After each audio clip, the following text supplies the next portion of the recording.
Hi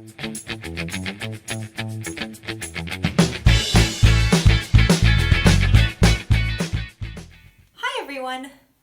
Now we are going to look at some pairs of similar adjectives or describing words. Can you spot the difference? Here they are. What's the difference between these pairs of adjectives?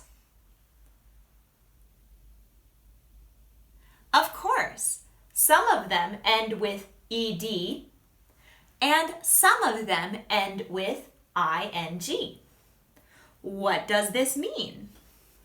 Well, if an adjective like these ends with ed, it refers to an emotion or a feeling. A feeling is something that a person or maybe some animals can have. We can see it in their faces or in their bodies. Now, it's important to remember that places and things can't have emotions. They just don't. So we don't use adjectives that end with ed to describe things and places. Only people.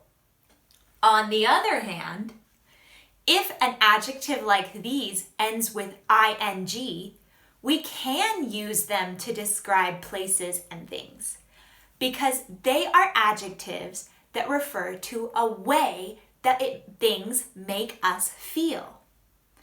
Let's look at this a little closer.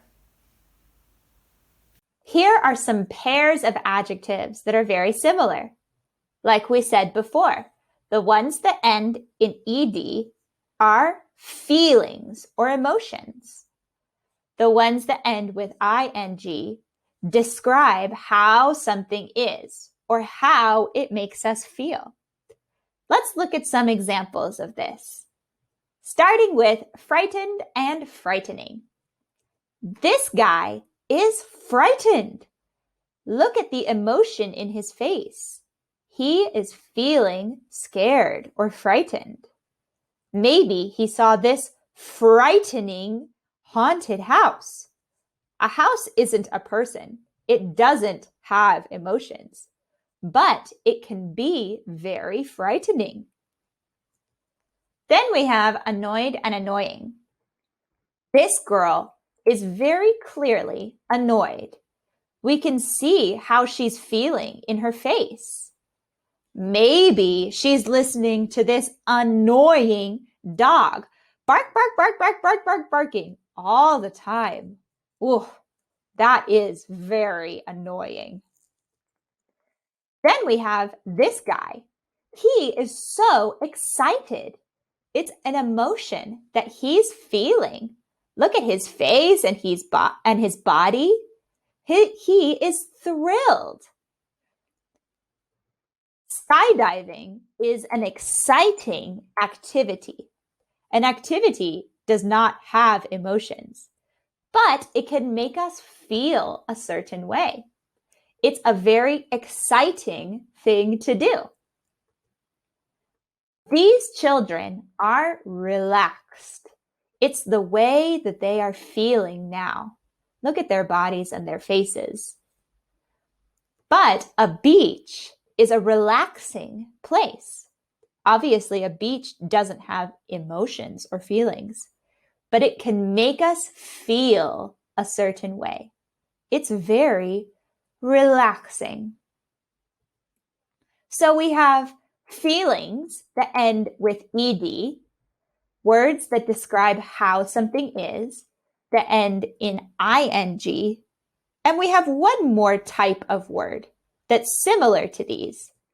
They are verbs.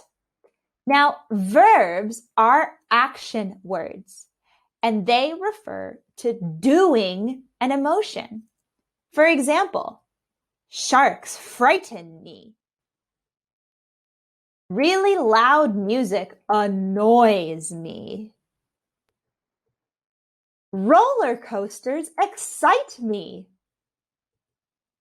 Yoga relaxes me.